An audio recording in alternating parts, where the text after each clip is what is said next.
Broadcasting from the Ante Up studio, it's the longest running poker podcast for the everyday poker player with your host, Joe Scales.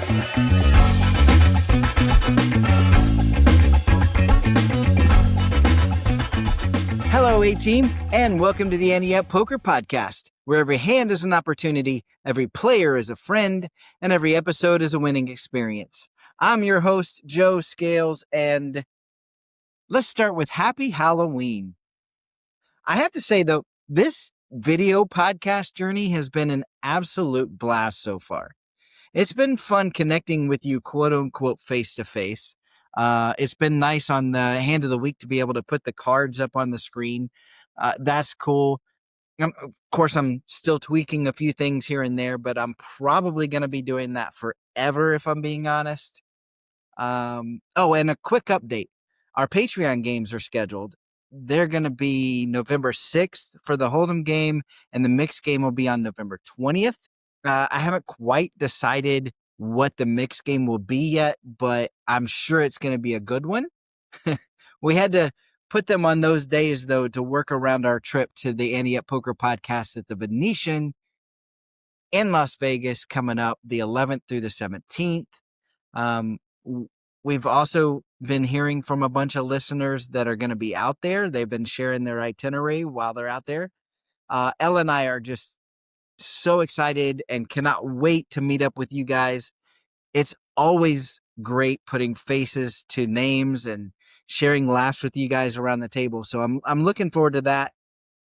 And then, speaking of which, this week on Table Talk, we've got a couple of special guests joining us from Talking Stick, and I'm excited actually to get to that conversation. So that's all I have for now. Let's get on with the show.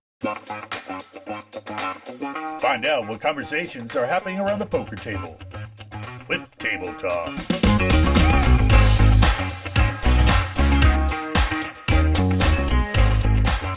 Elle and I are back around the poker table with two very special guests tuning in and calling in from Arizona. Hi, ladies. How are you?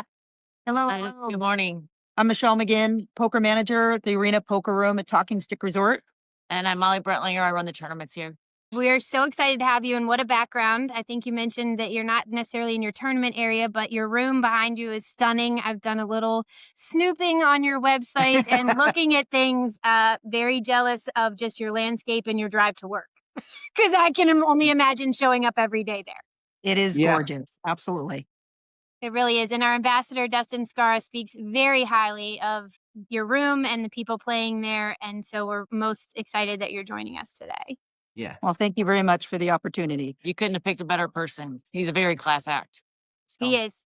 We agree. We're very fortunate to have met him about a year ago and excited for his story in poker. It's really neat to see him improving as a player and becoming so involved in the Arizona community. So I cannot go any further without saying Happy Halloween, because it is one of my favorite holidays, always has been. I'm going to have to sit this one out. I rolled my ankle pretty terribly last week, and it is slowly progressing. You're not exactly sitting it out. I mean, you're still handing out the candy, which is probably in some ways more fun. I'm sitting out my favorite part, which is dressing up. Well, So I have donated my costume. Two of our granddaughters are going to participate in a Frozen family costume. So they're going to be Elsa fun. and Anna. And Peepa here is going to be Olaf. Yeah. Well, that should be fun. Great. Yeah, which should be really fun. It kind of got me going down memory lane of just the fun of dressing up. I don't get into the scary, the creepy, the icky part of Halloween that some people can, but I just like dressing up. So have you all had any fun memories, either with family, kids, you dressing up for Halloween? I mean, I love Beetlejuice. I've done that a couple years. Oh, nice. Molly loves it. Yeah. Tomorrow I'm going to come as my aunt. She actually played in the League of Their Own in the 1940s. No so I have way. her uniform like replicated. So that'll be kind of fun. Will you please send us a picture of that? And also, who is going to come tell you that there's no crying in baseball? You have to have somebody who comes up to you like every Right. 30 minutes, like somebody, a player, somebody. I will help you Oh, find I'm it. sure we will. Okay. That is There's no crying what in a legacy. poker and no crying in baseball. Right. Exactly. Exactly. But also, what a legacy. That's phenomenal. I've never met anyone who had any connection to it. We love the Yeah. movie and, of course, supporting women in any way I can. I'm always doing it. So cool. So Well, does that mean that the room itself, everybody's kind of participating and dressing up in the room? Yeah, our enterprise is very supportive of the holidays, and they actually do a team member contest and give out cash prizes to the best costumes at each property, because Casino Arizona and Talking Stick Resort sister properties under the same community, and yeah, it's always a lot of fun here. I Yeah. love that adults are still having fun with Right? Halloween. Man, I taught elementary school for years, and of course, elementary school gets into it. As soon as you get into I taught high school as well, and like I got in trouble for dressing up on Halloween. I was like, oh no, we can still have fun. Right? you gotta That's you gotta right. have some fun. Yeah. Some fun coming up though is something I really want to mention. Everyone's Instagram, Twitter, X, the whole nine blew up yesterday. Some really big names: Kristen Foxen, Daniel Negreanu, Phil yeah. Hellmuth, Chad Holloway, our buddy. Shout out Yeah. to him. Jesse Lonis. They're all sharing the same preview into a docuseries called No Limit, and that is really a series that documents last year's WSOP in Paradise, Right. which seems to be like, I don't know if they're just talking it up or what, but Kristen Foxen is even talking about more details about what it felt like for her in the main event last year, which she hasn't really opened up about. It looks like Daniel, we've interviewed him, we've met him. He seems very different to me. So I'm excited they're really trying to release a series where you get to know poker players as real people, not just icons you follow. So And I'll put a link to it in the show description, but it looks like it's going to debut November 4th. yeah, and it's going to be on their YouTube series. I don't know if you guys have checked any of this out, but they release these pretty frequently out there. So if you hear a buzz about it in the room, November 4th, it should be out. That's fun. But also this kid, I call him a kid. I don't know how old he is, but TN was his name. Yeah. And he was playing 2-3 at Hustler Casino, which automatically entered him into this, what do you call it? Be a Star drawing. They drew his name and he got staked to be for $5,000 to go play at the Hustler Casino live stream, the Max Payne Monday. I guess one of my questions when I'm thinking about all this information is, how often are people playing 1-3 versus 2-3 now? Because I feel like there's a trend and a shift to moving to 2-3. Have you seen anything? Yeah. 2-3 is our biggest game count. Okay. We have a couple 1-2s. We have maybe on a busy Friday, we'll have a dozen to 15 2-3 games, a couple 3-5s, and maybe 1-5-10. So we have a really healthy no limit hold'em demographic out here. Great community, and we've got some big games. We've had some we had a quarter 50 no limit hold'em, and we were lucky enough to have Mariano come out and play, and he recorded his session, and he's just now starting to release some of the hands he's played, and there was some gamble going on. There was a couple very, very big $70,000+ pots, and yeah, so we have a really healthy no limit hold'em. And most of the no limit games qualify for a lot of our promotions. Nothing as cool as that promotion because we don't have streaming out here in Arizona yet. Sure. But that's gotta be like hitting the lottery to be like, here's $5,000, go play in the 10, 20, 40 game with all these pros and run the table. What a mind switch though. And he did such a good job. I mean, he walked away with, what was it? Almost $60,000. Yeah. And did you watch the hand where he took Jack 4? Yeah. And where he went all in like on Jack 4. Yeah. And he could only hit a 4. And then he ended up hitting another 4 on the river and making a full house. And he doubled it up to $10,000 on that one and then ran it up to 60. It was It's There's a lot of crazy, gamble going crazy. on. Yeah, for But sure. And I think the stamina and the thought, like I was thinking about, that's got to be somebody who's played a lot of hands. I don't know that personally, me being still the new novice somewhat player, I don't know if I'd be able to. I'd play it. I would love the opportunity. Like you mentioned, I Sure. love the promotion, but I was most impressed with even just that example of that hand that he was living it up. And yeah, he took the opportunity and lived it to the fullest. And I commend him, but also Hustler Casino for having those types of promotions for yeah. people. I feel like it's kind of a tough it's a tough promotion to run because you don't want somebody to be that 2-3 Inexperience. player that's such a nit, and then they go over to that table and they're just folding left and right. 'Cause that's not good TV, Yeah, right? that's Right. true. It ended up being the right person that got Yeah. chosen to go over there, Yeah. and yeah, he made the most of it for sure. Yeah. I can't imagine going from playing the pots at 2-3 and then Right. going over and playing. I think that one that you mentioned was like an $11,000 pot or something It like that. was. Yeah. Yeah. Yeah. And so, I don't know if I could have pushed all in with the Jack 4 offsuit in that situation, but good for him. I mean, and it got people talking about it. So exactly. I think maybe, and just kind of thinking a little bit about it, maybe he was thinking about it like free poker. You know how yeah, people play a little bit more wild when it's not their money on the line? I mean, I know Sure. he's getting that cash at the end of the day, but I wonder if I'd love to talk to him, is what I'm Yeah. saying. I'd love to say, what were you thinking? How are you approaching this? Like, hey, I got a $5,000 buy-in. I'm just gonna see what happens. All right. Like, So right, who knows? right. we've got to find him and get him on. Challenge. Throw the challenge flag. I Right. accept. Do they require him to play for such a long period of time? Like, like a half an hour? It doesn't matter. Yeah, I really That's a don't good know. question. That's a really Yeah. good Yeah, I question. mean, I if don't we ever know. wanted to run that promotion, I'd like to know how long they Yeah. have to play to keep the money. Yeah. They can't Yeah. just go over play one hand and walk away. So Yeah, that's Right. fair. That's a great question. I think we can follow up. I actually have been, as far as influencers go, there's a young girl. There's no way she's over 25. Sure. Maybe 27, 28 years old, who has made it a goal to make $55,000 this year in poker. She's negative 10,000 right now.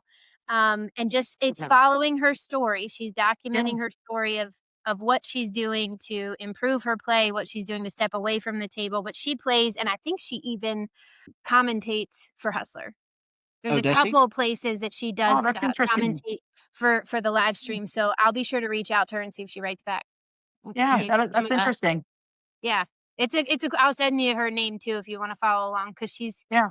she's tough, but she's struggling some days, and I get it. I mean, she's also gambling and getting out there to say, "Alright, I'm gonna make a life out of this. Let's see what Yeah. happens." Poker's a grind. I mean, It is. you're gonna have downswings like that. So Uh-huh. it just is. Yeah. But you know, you guys have the backdrop there. Of course, I say I've been snooping, but really I've just been Googling you guys to look Yeah. and see what would it be like if we drove in a talking stick. Number one, your landscape is incredible. It's Arizona. It's a stunning setting. But then as you come in to your room in particular, what can players expect? And then I think you have some fall series coming up that we would love to Mhm. highlight for you. So tell us Yeah, about you. we're a big room in the scale of rooms, even in the scope of rooms across the country. We have 69 tables here in the Arena Wow. Poker at Talking Stick Resort. Our actual physical room is longer than a football field in length. It is beautiful. As you can see in the background, we have the latest technology, TVs and displays. You're treated really well here. That's the one thing. Molly and I started here 27 years ago. Wow. We were in line. We didn't know each other. We were in line together getting our gaming badges 27 years ago. And we've both grown through this poker room. I feel personally like I've grown up here. And we've seen all the changes. We have moved, I think the last count was 11 times, different rooms, different casinos, different properties, but all here with Casino Arizona. And then 15 years ago with Talking Stick Resort, all on the Salt River, Pima, Maricopa Indian community. And we are just so lucky that we have a community that really believes in poker. They know that our slogan has been that we're the house that cards built, because we were the first licensed legal gaming out here was poker. before there was blackjack. You know, it was the house that cards built. And I so love it. through Molly's vision, we have really come up with some major championships here in Arizona. And I'm going to let Molly really talk about that. Over the last couple of years, we've really increased. We have our state tournament. That's our flagship. Is an $1,100 buy-in. We used to make it where you could only buy in once. I mean, back in the day when we first started having championships, it'd be like 800 people. Last year was our highest, and we are now up to over 3,500. Wow. So, and that went up 700 in 1 year. So we've really been lucky to, 700 in just from 24 to 25. Yeah. And is that your August series? Is that what happens every August if people want to plan on that? Yes. Mhm. Yeah. Yep. Okay. Yeah. Awesome. And you can accommodate the number of people is my first thought. If Right. your room is as big as a Yeah. football field, you I have mean, 69 Yeah. tables. Well, you Yeah, got there's really no space. waiting, maybe Right. 5 minutes. And we Okay. ran 1,030 through the last day. Wow. So that's moving along pretty quick. yeah. For sure. Tell us a little bit more about your community because Joe and I are big. If you follow along with our podcast or our magazine, we're all about growing the poker community wherever you are. What types of things do you guys do to engage your poker players? Or I mean, one, I'd be coming back just for the atmosphere, but it sounds like you have people who come often. I mean, Dustin raves about the community there and how much he enjoys playing with other players because that makes a big difference too. Well, we believe in a high level of respect.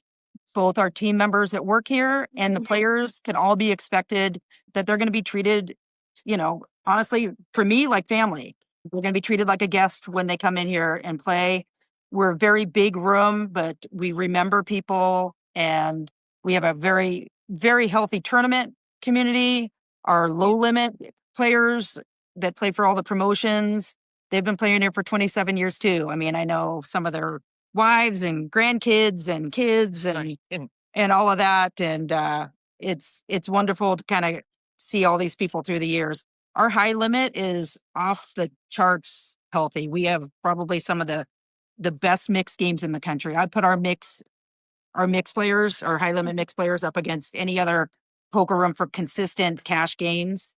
Okay. Which we actually tapped into last April when we hosted our very first King of Mix poker series, where we had 10 days of just mixed tournaments. We had Right. PLO, we had a 9-game mix, we had a 3-game mix with Badoogie and Deuce to 7 and Triple Draw. Yeah, and I would put our dealers up against any dealer in the country. Our dealers deal the most complicated games and they make it look easy. And it blows me away every time I go out and I see all the high limit mix players having fun because they just have to worry about playing. They don't have to worry about the game at all. Which makes a difference because we've a huge experienced difference. both. We've experienced Wow. and that's not to the discredit or negative of the room. It's hard to find dealers who can deal all those games and also because they have to be offered often enough for them to be experienced enough, right? Right. So Right. what a joy and a charm you guys have there. That Yeah. makes a big difference for a player if they can focus on their game rather than trying Yes. to correct what might be happening on the field. And that's exactly what they all talk about. We had people come from all over the country for our King of Mix series, and they were just they're blown away. We're like, we've never seen so many hands dealt in a mixed tournament because you go to other places and it's what you're speaking to is the experience. Like those dealers just don't have the same reps. They just don't deal the same amount of hands as our dealers do. The Right. players loved it. I anticipate that series dramatically increasing in entries next year when we offer it. This fall series that we're offering, it's our first fall series, and it's a little, it's mostly concentrated on Hold'em, Mhm. but it's going to cap off with our seniors championship, which we've done for a long time now. We're going to start it off with the 1,500, which that is going to be a 2-day event. So we're trying to get some of our high limit players to want to play tournaments. And most of them, from speaking to them, if it's 800 or less, they're not interested. Oh, So, interesting. which was great. We got to go to take a couple to dinner. We took a couple, remember, we took a couple of high limit players, a couple of low limit players, and got like their feedback to see what they wanted. And we're trying to get all those people to meet in the middle and have a nice big turnout for a turn. So Yeah. we're sticking around the $300 range for most of the others so that they can play day and night. And then the seniors will finish off with 4 days of 500. Well, and one thing I noticed, just again snooping around on the website, and then also you guys have an ad in our magazine this month. I love the fact that it's either 11:15 a.m. or 7:15 p.m. It's the Right. same schedule the whole time. I don't have to worry. I just need to pick. Am I going to be a morning or a night player? And then you Right. also have 2 satellites going in if folks are a little intimidated by that higher buy-in. You've got some satellites prior to the 14th of November to get folks in too, right? Yes. Absolutely. We always try to offer that for our higher dollar tournaments. Mhm. In fact, what was the number? 27 satellites going into the state championship last year, 25. Yeah. We Wow. offered a lot of them to maximize how many people, wanted to take a shot at playing. So Yeah, exactly. And that's great. And how great that you're taking the voice of the players Yeah. and trying to incorporate that to make your tournaments and your games better. I think that's huge. And what do we know about poker players? They're always going to complain. No matter what, I no mean, matter what we do, no matter what. I mean, I can ask them what snacks can I bring you tomorrow, and they'll tell me X, and then I go to the next day, and they're like, "Oh no, actually, I wanted C, B, and D," Yeah. and I'm Yeah. like, "Man, I asked you." So, but how did you guys determine who to pick? And was this a conversation? Was it a survey? How did you get to the point where you are now? So, we've been here so long, right? Right. We know our players. And that's, I think, the difference for a lot of rooms. Like, you don't have that kind of longevity. We're not the only ones here that have been here 27 years. We have a wall downstairs, like, to recognize, accomplishments. Yeah. And we have so many people that have been here 20 years plus. We can't fit them all on one screen. Okay. I mean, That it says is a lot. wild. It's wild. And that speaks to the leadership, of, Exactly. of the community, of our executive team. Right. We when you treat people well, they stick around. And Yeah. so we went around and we know our players and we invited some key people to dinner to really get their opinion. And this is their room. I mean, at the end of the day, they're the Yeah. players. We want to provide a service and a product that they're going to want to engage in, day out. Well, what's Chris Fitch? How many bracelets? Oh, Chris Fitch. I mean, wow, how many? Is it 4 bracelets now or Right. 5? Like, these Yeah. are people that are winning bracelets. Nick Julia's got a bracelet. We had 2 runners up in the main event 2 years in a row. Not this last year, but 23 and 24. Stephen Jones probably being the most notable one. Right. But second place in the main event 2 years in a row, Arizona locals. Right. We've got quality players here in Arizona. And so we know, and those are the people we chose. We also did kind of a target group with our women's community, which Okay. launched our first ever national women's poker championship, which is in February. Last Okay. year, with not a lot of notice, we got over 300 entries, and we're hoping that grows over time as one of the other major championships here in Arizona. One thing that I don't want to miss mentioning this. Joe always teases me, and so do some of the guys writing in, is like, there Elle goes talking about art again, or the food local, or whatever. ZZ Top is going to be there, and the I Love 90s tour is going to be there. I almost looked up flights because I was like, Joe, Vanilla Ice is going to be at the casino, and I need to be there. I did not watch Simpsons Disney Channel. It's like, I gotta go. So I think you literally guys- heard her yell from another room. Yeah, it's true. I mean, and that you can partner entertainment with. I'm sure your restaurants are fantastic too. Oh, they're But unbelievable. if you're going to be there playing cards, you also need to step away from the table. And when you're not at the table, what else is available? Anything else you guys want to mention that's coming up during the fall series? Or that I you will guys tell love? you. Yeah, our facility itself, our actual physical property is beautiful. Yeah. We have artwork. We have these unbelievable LED panels that have rotating, backgrounds. The entertainment is, who doesn't like a sharp dressed man, right? Yes, I know. It's so true. It is so true. I mean, and they're back to back 2 days in a row. I'm like, oh, I can play the 11:15 and then go have fun at night. I think I can do that. Right? Yeah. I do want to talk about the MSPT. We are doing our first ever partnership with the MSPT in 2026. We are going to be their first major event of 2026. They only do 5 majors a year, and we're the first one. It's going to be the weekend before the big game, if you know what I mean, at the end of January 28th to February 1st. It's going to end on February 1st. Okay. They are guaranteeing $1 million in the prize pool. I am very confident that we will exceed that $1 million prize pool. I mean, we'll probably double it. I mean, you know, not that I'm a betting person or anything. I mean, I've only been in gaming my whole adult life, but I would be willing to wager a bet that we would double that $1 million prize pool for that one event. And we're actually having multiple events during that 7-day window. Okay. So check out our website. All of our stuff is listed on our website. But we're really excited about this new partnership with the MSPT as being part of their circuit. Jeremy Smith is great running running things with the MSPT as well. So make sure you find a pickleball court for him. That's going to be the first thing he's going to request is where can he play? Because he plays pretty seriously. Yeah. And I mean, there's an indoor pickleball place right across the street. There you go. He's See, happy. He's happy. I can guarantee you that man is happy. If he can get up, play pickleball, and then hang in the room, he'll be top notch there for you guys. Well, we're super excited to just hear all the things that are going on out there. To hear you've got that fall series coming up. You've got it sounds like MSPT January, February. You've got a women's tournament. I mean, I'm gonna speak it in. Maybe we could get an Ante Up tournament going sometime out there. We'll have to see. Nice, yeah. You never know. Reach out. Reach out.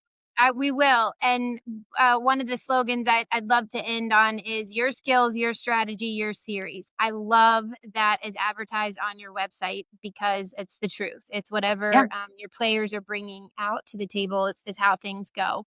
I think we'd be remiss to not also mention Bet on Better. Right. Do you guys have any opportunities to serve the community through either donations or charity play, anything like that? We do. We have 2 events, one in November, one in December that we are very proud of. Molly will give the dates here. For our Thanksgiving one, we're doing it on Sunday the 9th. And then for our toy drive, we're going to do it on the 7th of December, which that one goes over really good. We're lucky enough to be able to have a Target right down the street. Oh, cool. So if they can't, after they brought their first toy and they can't get another one, we let them just donate. We have to sit them up and donate $10.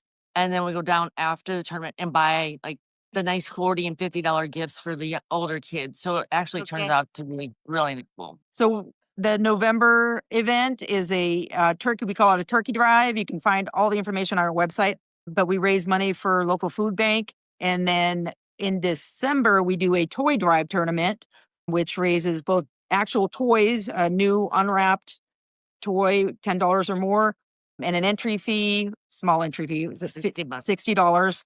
And you come and play, and then the house puts up the money for the prize pool. And the amount of toys, we pile them on poker tables. Yeah. And it takes up multiple tables. Like it's like an unbelievable avalanche of toys every year for underprivileged families. So we are very proud of both of those events. Our poker community rallies around it. And it's just a really fun day in general. Okay, awesome. Well, we love hearing all the things that are happening there. Can't wait to have you back as well and show some talking stick love the next couple of months. If you're out in that area, be sure to stop in and tell them that Ante Up sent you because we're itching to get out there ourselves already for sure. One thing now that we're on camera, I can't not mention our comfort clothes. You guys look great, by the way. Showed up like super sharp, and Joe and I show up in our sweatshirts. It's that comfort time of year. Yeah, exactly. Trade, right? Yeah. We'd love to. It is definitely that comfort time of year as the temps drop. I love to promote and be an ambassador for this company, Comfort Clothing. If you hit our website or our link tree in any of our social profiles, that's where it is. You'll get 15% off right out the bat from me. And their sales are great, but the clothing line itself was created to have a slighter, heavier weight. So if you're somebody who likes weighted blankets or suffers from anxiety or some other things that I could talk all day about, just in general, they're a quality sweatshirt. And the way that I found out about them, tying this always back to poker, is number one female of the year last year. Her name is going out of my head, was wearing this at a final table. And I thought, I want to learn more about what that is. We ordered and I immediately jumped on board. They support mental health awareness, a great startup company by a young female that if you want to go buy a sweatshirt 15% off, use my code. Happy to share that with you guys. I'll put it in the show description. Yeah, I'd really like that. And as always, Joe, it's a pleasure being around the table with you. And you too, Michelle and Molly. Likewise. Now it's time for Call the Floor with Elliott Schechter. Elliott Schechter joins us each week to say how he would rule on situations that come up in your games. And he's with us again this week. Elliott, how's it going? Oh, pretty well, thanks. Things are good. How you doing? I'm doing well. The winter has found its way here, so trying to not complain about the cold because I love the warm weather a lot. I'm not a fan of the cold, but Well, yeah, I mean, it dipped all the way to 74 degrees here, so yeah, I guess I'm feeling you a little. I don't feel like we really got that typical fall where you have some warm and you're out there raking leaves and whatever. Right. We just went straight into it's getting cold. Ugh. But it's whatever. We won't bore everybody with the weather here. We do have a call the floor. We do have a call the floor sent in by Greg Ajamayan, and he says, here's the scenario.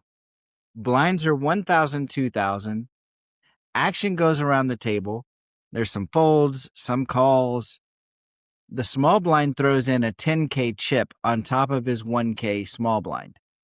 Nothing verbal was announced. His assumption is multiple chips make it 11,000.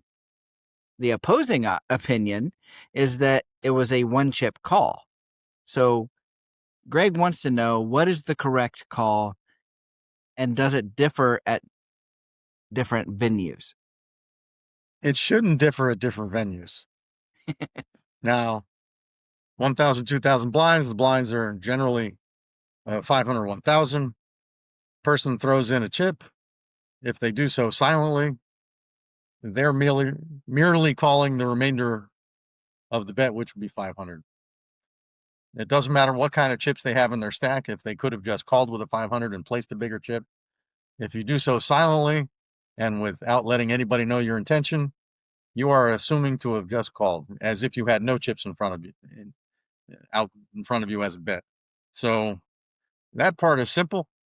It can become complex if they remove their small blind or added or took the small blind back and put the 10K chip on top of their small blind bet and then threw both chips in. That's a multiple chip bet. This is not that case, it sounds like. So yeah, you're considered to have called if you do so silently without doing anything else. Well, Uh, to the point of the small blind here, mhm, he already had a chip out there, that's and right. so he flips another chip.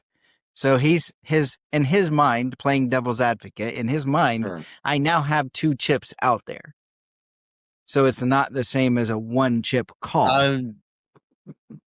Yes, from that perspective, they would think they have two chips, but that money is already dead and in the pot.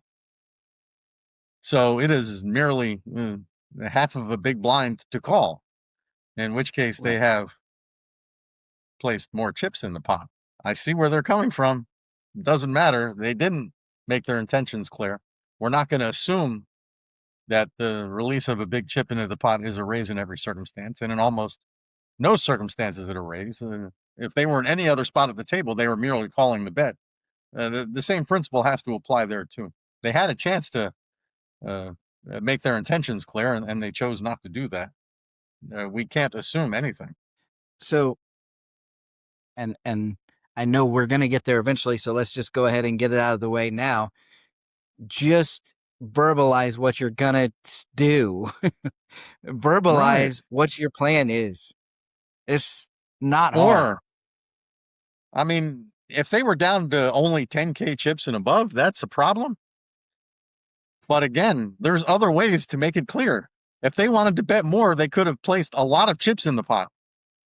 They could have placed a 5K and 5 more 1Ks or 2 5Ks or a whole bunch of 1Ks, but they chose to use a single chip. Well, the rule on single chip betting is rather clear in both the TDA and most card rooms rules. One chip placed silently is merely a call of the bet to that person and will be ruled such over 99% of the time, I hope. Right. And you alluded to this already, but different venues, everybody should probably be following TDA rules when Well, when it comes to tournament and poker. most of the TDA rules refer, I mean, there's obviously a lot of in-hand and in-game and in-betting round rules, but a lot of the rules of the TDA are focused on what goes on at the table that may not be in that particular hand. A lot of behavior etiquette process rules. The rules of betting that the TDA have adopted are virtually identical to most accepted cash game rules. And the same rule applies in a cash game. If you're playing, say you're playing a 5 and 10 blind, no limit, and you have a $5 chip out there as the small blind and nobody has raised, and you proceed to throw a $100 chip into the pot without saying a word, you're calling the extra $5 to complete the blind, and that's it. So the same rule should apply, and most houses have a form of this rule, or should have at least. And when possible, especially when it comes to the actual play and mechanics of the game, TDA rules try at every opportunity to mirror and duplicate identical cash game rules and processes. So let me go another step, take it a little side jaunt here, because I know we have a lot of listeners that deal in various casinos and places. So if you're a dealer in this Thank you situation, for doing the Lord's work, by the way, everybody. hey, absolutely. If you are a dealer in this situation and someone throws out the big chip like that, do you assume or do you ask the player, are you raising? No, you don't want to open up a can of worms. You assume. You follow the rule the way it's written. Announce call. There are spots where you're supposed to slow down and ask what's going on. This isn't one of those spots. The rule, as it's written for the TDA, as it's written in most cash game rule books, is pretty black and white and specific and direct. There's not a whole lot of room for interpretation, and you don't want to be leading the player on. You don't want to be giving them new ideas. You don't want to in any way encroach upon the concept of one player to a hand. So again, as soon as that chip is thrown forward, hits the table, the player has done nothing except throw the chip. The dealer announces call, moves on. The player may dispute it, call the floor, call them, describe the situation, let them have their piece. The floor make a decision, and generally, if you as the dealer have done this correctly and done this as I have described, you will be backed up by your floor, and I certainly hope so. Obviously, I'm not a dealer, but if I were in that situation as a dealer, I probably would have asked the question. Well, this comes back to the concept of protecting your hand, and that's an all-encompassing responsibility, not a narrow responsibility of literally holding onto one's cards. Protecting one's hand means protecting your place in the betting order, your place in the hand, your intentions being made clear and being carried out by the players at the table and the dealer.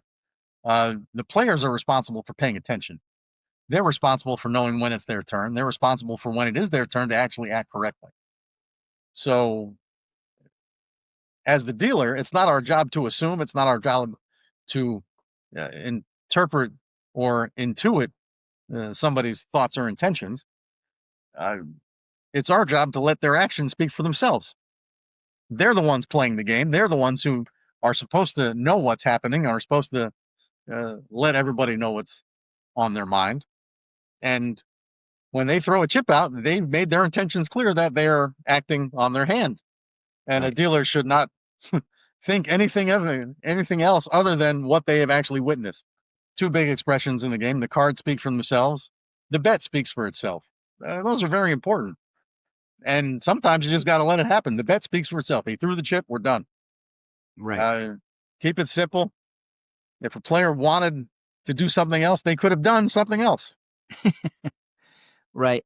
Now, I obviously I'm not a dealer, like I said, but I am a player, and I can say if I were the person acting after this person, I would have said, "Is that a bet or is that a raise or a call?" So that then there wouldn't be this confusion after the fact. It's Well, important and to make sure that the action is clear before you move on. which the dealer is supposed to be announcing things that are of importance. Right. Opening bets, raises, folds when they're important. If you're on the last betting round and it's heads up and a guy bets and the other guy folds, announcing fold there and killing that hand and pushing the pot, that's fairly important. Well, announcing a call when a guy throws out the wrong size chip for the bet is pretty important too, and should be done as a dealer. Yeah. So the dealer shouldn't be sitting there quietly all the time. He should be announcing the rather important things that are happening, and especially stuff that can be open to some kind of interpretation or pried apart questions. Right. The dealer is And not there merely to deliver the cards, right. the dealer is And not there merely to deliver the cards, push the pots, and collect tips. That there's a little bit more to it than just those three things. right. And to a point that I heard you make numerous times about players, when all of a sudden they become so silent when they make a bet, clear up any confusion and announce Right. what your intentions are, and the game runs smoother for everyone. So, Yeah. that is As I explain when making these very specific kinds of decisions, I have to explain to the players continually, poker takes an active participation on the part of the players. yeah, exactly. Well, Greg, I appreciate you sending that in. That is a good one. It's one that we see different variations of a lot, and Absolutely. it's always good as a reminder to everyone. And so I appreciate the conversation. And if anyone has a call to the floor that they would like to know how Elliott would rule, send it to podcast@anteupmagazine.com. Elliott, I appreciate you joining us again. Glad to do it. And You're welcome. let's do it again next week. Looking forward to it. Let's break it down with Hand of the Week. Welcome to Hand of the Week, where Patrick, our resident fish, and I dive into listener submitted hands. Each week, we tackle everything from questionable bluffs to hero calls and the hands that make you scratch your head. Whether you're looking for strategy tips or you just want to see if you would have played it any better, we've got you covered.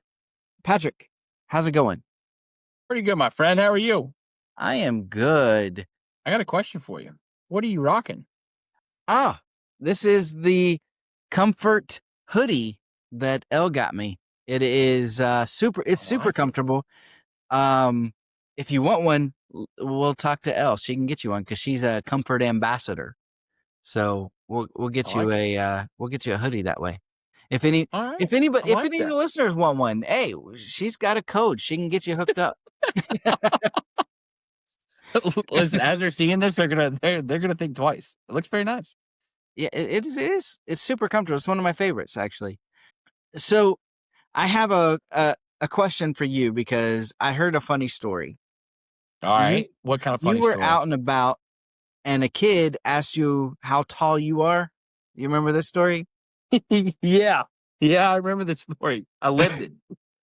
Let me give you a little insight of this. So we're at a local elementary school fall festival And I had a young man, I don't know, 5th grade maybe. First off, surprising as could be that he was gonna come up and talk to an adult because most kids these days, unless it's someone they know, they don't come up. He Right. walked right up to me and and looked me up and down, and then kinda did one of those, "Aw, how tall are you, man?"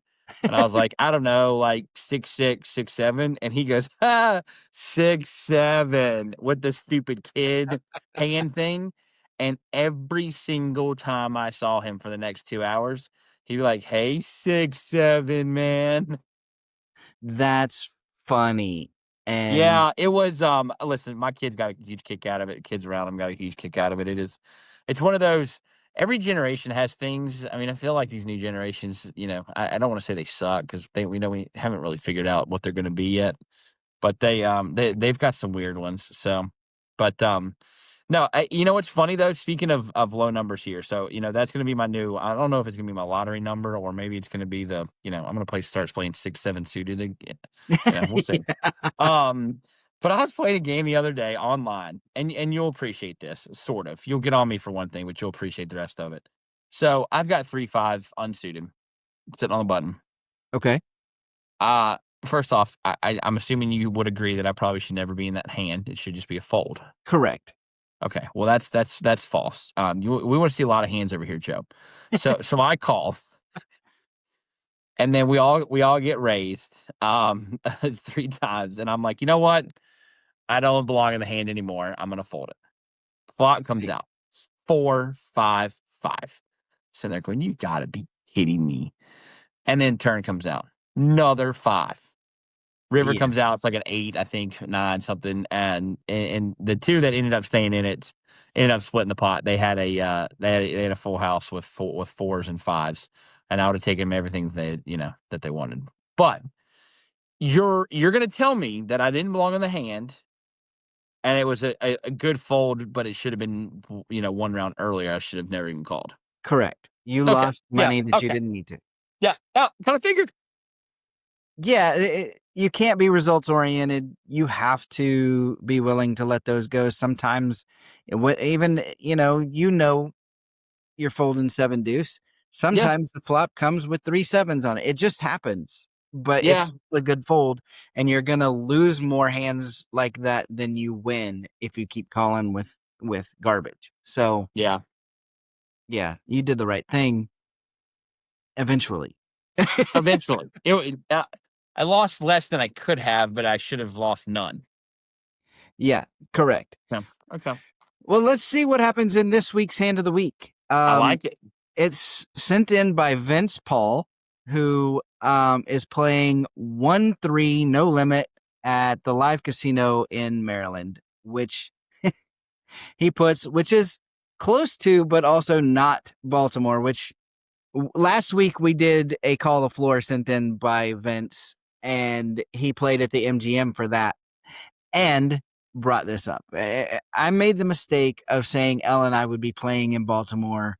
We played at MGM and we played at Maryland Live. And obviously, neither one of those are Baltimore. So that is a mistake that continues to haunt me. Wait a minute. I thought Vince. MGM was technically Baltimore. You would be as wrong as me.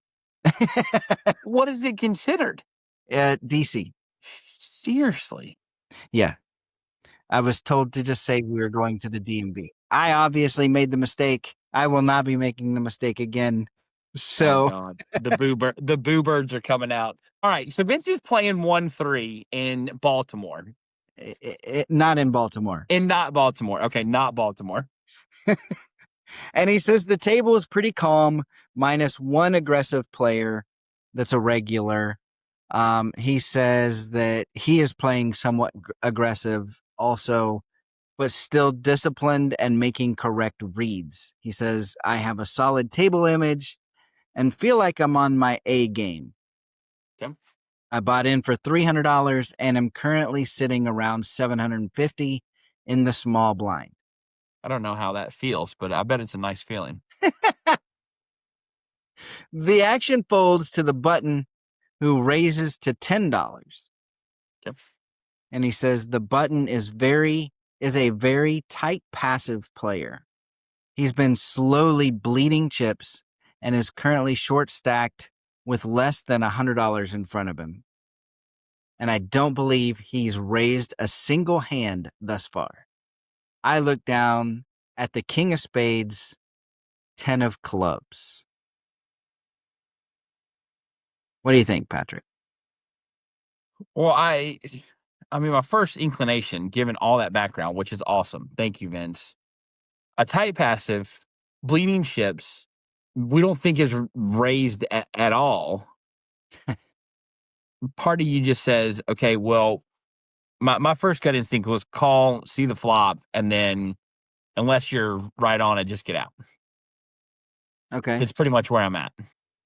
What's wrong with just folding? Absolutely Now. nothing. But Patrick We just doesn't. talked I mean, about this, I don't right? speak to. I don't speak in the third person.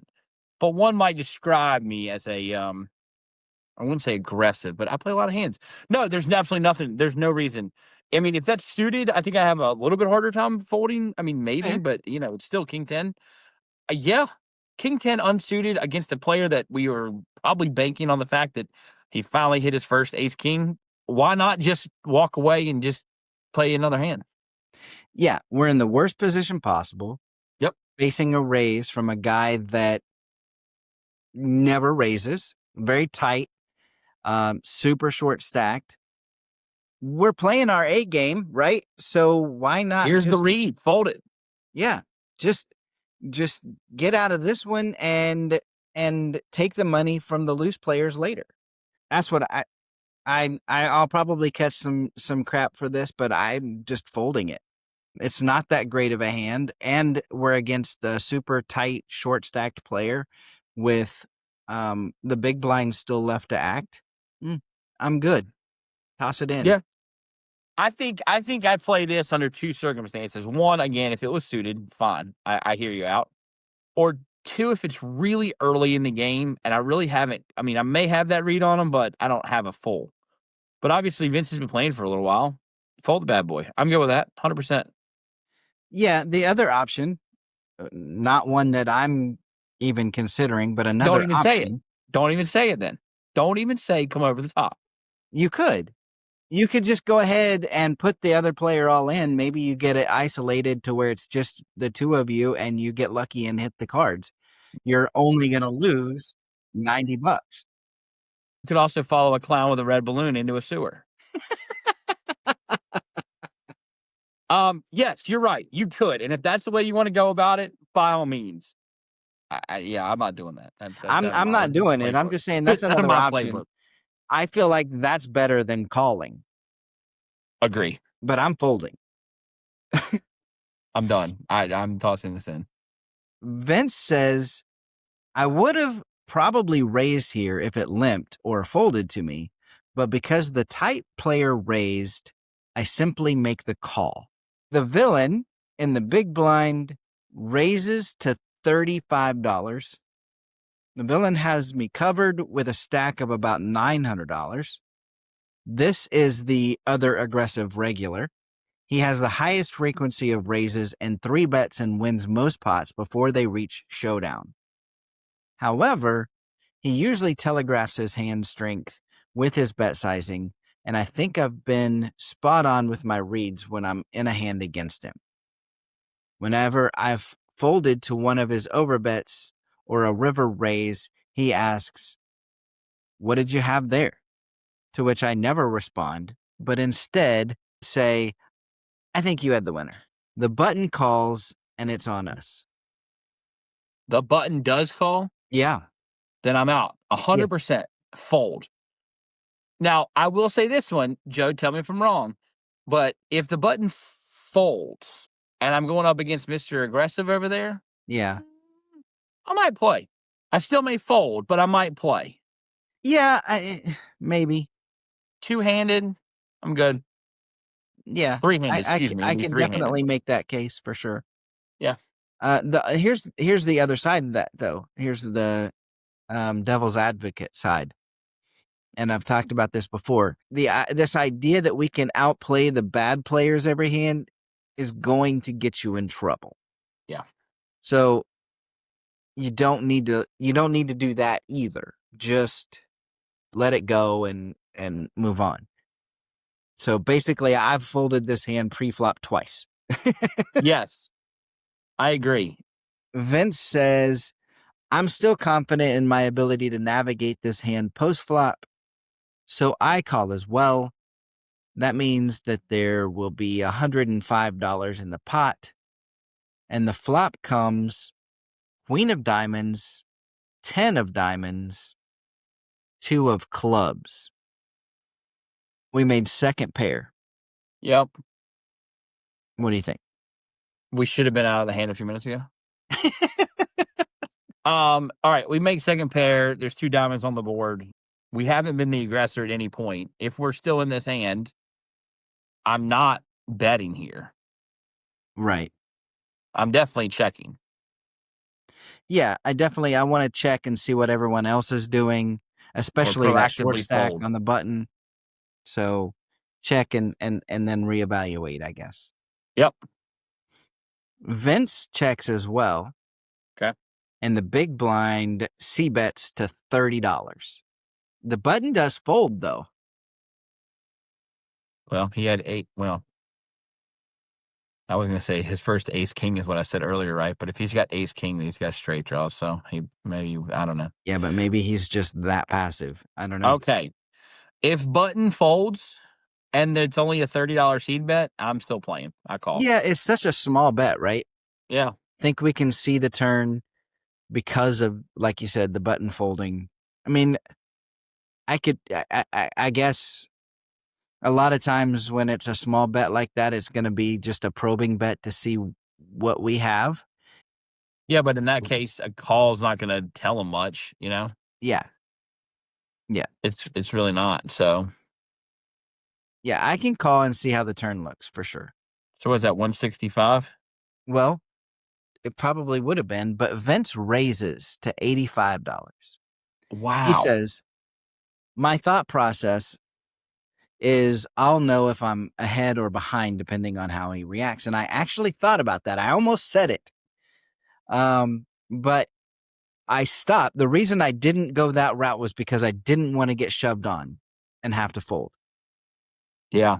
So I didn't go that route, but the thought crossed my mind. Just the fact that it was such a small bet made me want to put him to the test. But Vince says he tanks and immediately starts talking out loud. He says, this doesn't make sense. You flatted. He looks confused and he's shaking his head, but he eventually makes the call. At this point, I know for sure he doesn't have top pair or an overpair. In fact, I put him on a diamond draw or a hand like 8s, 9s, or jacks. Jacks is actually exactly what I was just thinking, but I don't know. Those diamonds probably factor in here as well.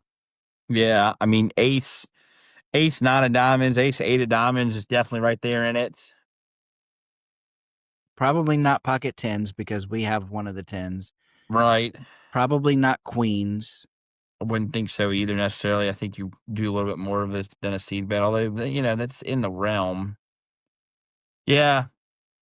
Jacks is definitely there. Yeah, 2 pair hands are probably there. Yeah. I know we have a 10, but what about queen 10 here? Yeah. Queen 10 definitely could be. The pot now is 275. Turn is a brick. The 7 of spades. So the board is queen of diamonds, 10 of diamonds, 2 of clubs, 7 of spades. If we're playing Vince's hand, he was the aggressor, right? Yeah. We took control. I don't want to relinquish that. That's exactly what I was thinking. Yeah. Now it comes down to sizing. So we're in 275. We just went 85 into 105 with the raise. I mean, probably in that 100 to 135 range, probably 125 maybe Okay. more to get him out. I mean, that's the only other thought that I had is if I, by some grace of God, am still playing this hand, I want to be done with it No, I'm going bigger. I'm going to go probably 175. I'm going to keep telling the story that I got something and you need to go, even if you are the aggressive player. Yeah. I don't hate that, but I had more like 100 in my head. Okay. That way, if we get raised, we can let it go and it doesn't hurt as bad. Yeah. But I definitely get where you're coming from. They're not folding 2 pair though. No, they're not. So Vince goes with a bet as well. He takes it up a little bit more than me, but a little less than you. He's in the $140 bet. Okay.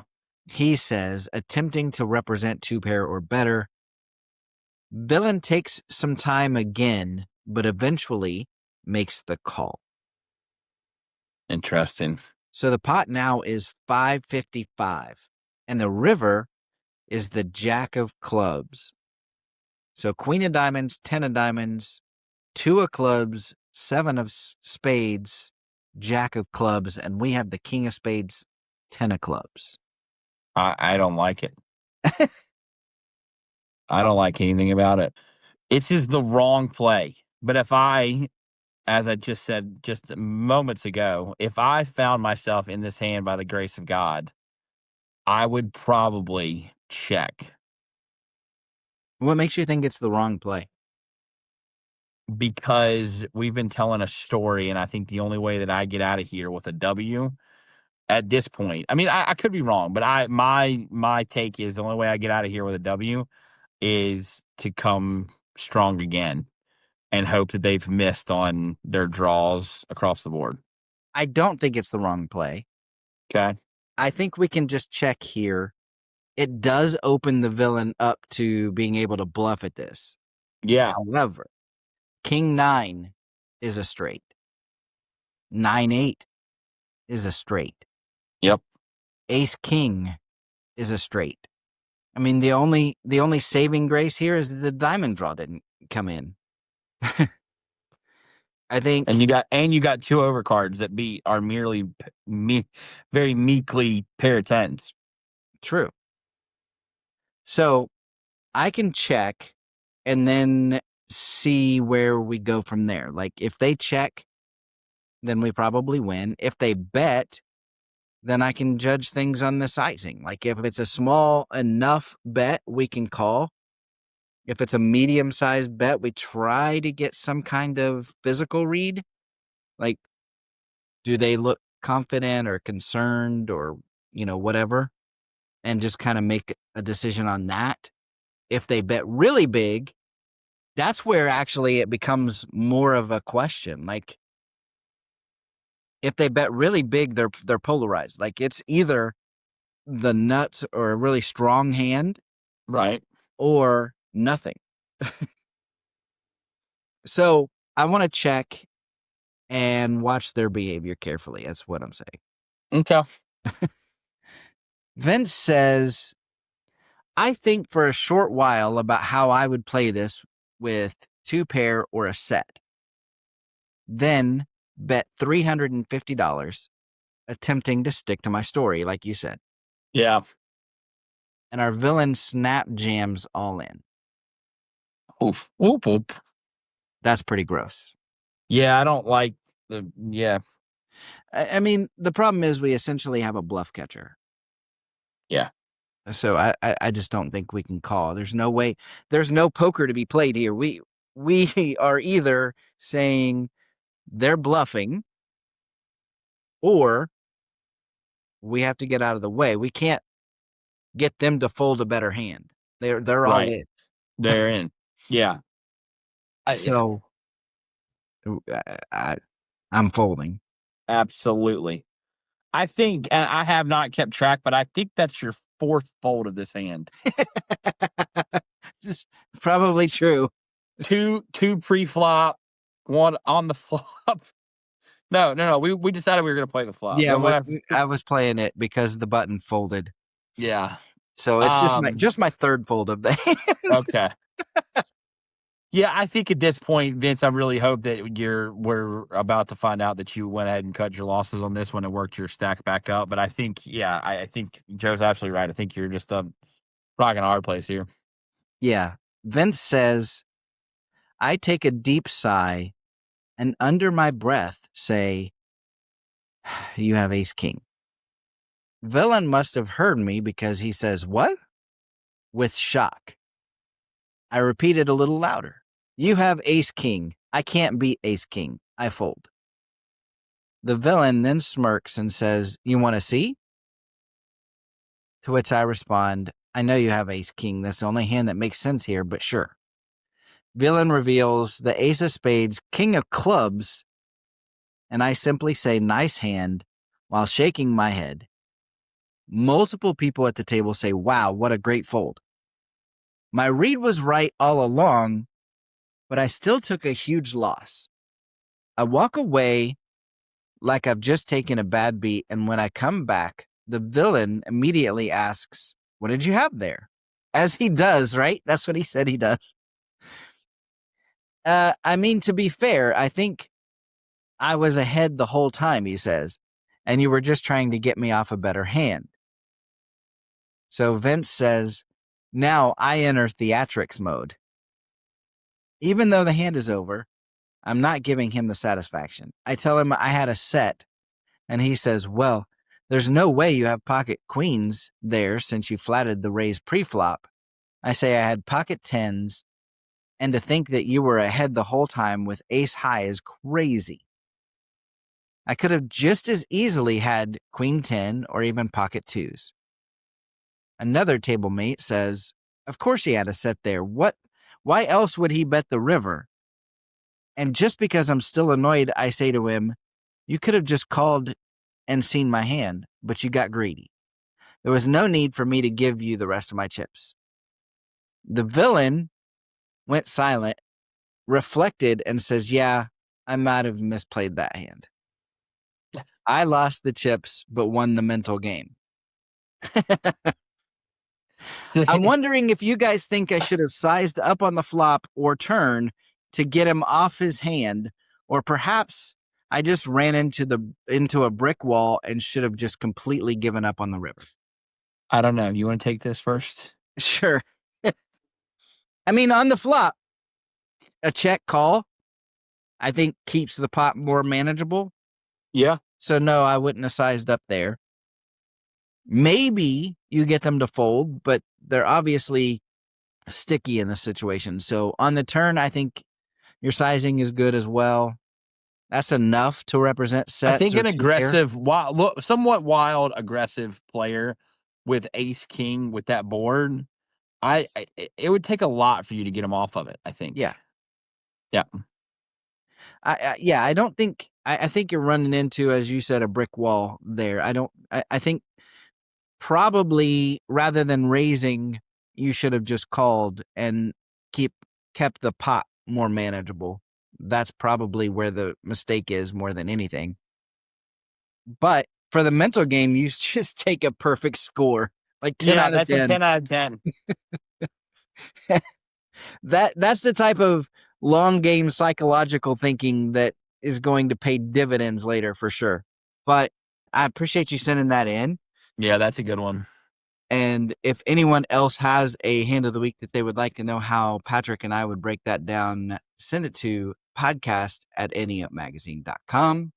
Patrick, we'll do this again in a week. Sounds like a plan. See you then. It's time for Joe's One Outer. You know, in poker, there's this magical little move that doesn't get nearly the respect it deserves. It's not the all-in bluff, and it's not the big river call with third pair. It's the fold. And not just the fold, but folding early. The art of saying, you know what? I'm good. You can have this one. Now, most players, especially ones named Patrick, hate folding. It feels like surrender, like you're giving up on the dream before the flop even hits. But folding isn't quitting. folding is clarity. Folding means you saw the situation for what it was and realized that sometimes the best way to protect your chips is to protect your sanity. And honestly, that lesson applies way beyond the poker table. How many times in life do we say yes to things even when we have no business doing so? We take on projects we don't really want to do. We say yes to things just because we think somehow we can make it all work out. But here I am with the spoiler alert. It usually doesn't. The art of folding early isn't about being afraid to play. It's about understanding the value of your stack. Maybe it's your mental stack. Maybe it's your time stack. Every hand you fold gives you the chance to play a better one later. And folding doesn't mean you don't believe in yourself either. It means you believe in future opportunities. You trust that another hand will come, that you don't need to chase every pot to find success. The game goes on, and as long as you're still sitting there with chips in front of you, you're still in the tournament. Sometimes folding early is how you stay in the game long enough to win. So, when you're sitting there with 5-3 offsuit or facing a decision in life that just doesn't feel right, remember, not every pot is worth playing. There's power in the fold. There's peace in letting go. And sometimes the smartest play you'll ever make is the one you don't. That's today's one outer, and that's today's show. I'll see you next week, A-Team. And until then, I'll see you at the tables. The Ante Up Podcast is a production of AnteUpMagazine.com.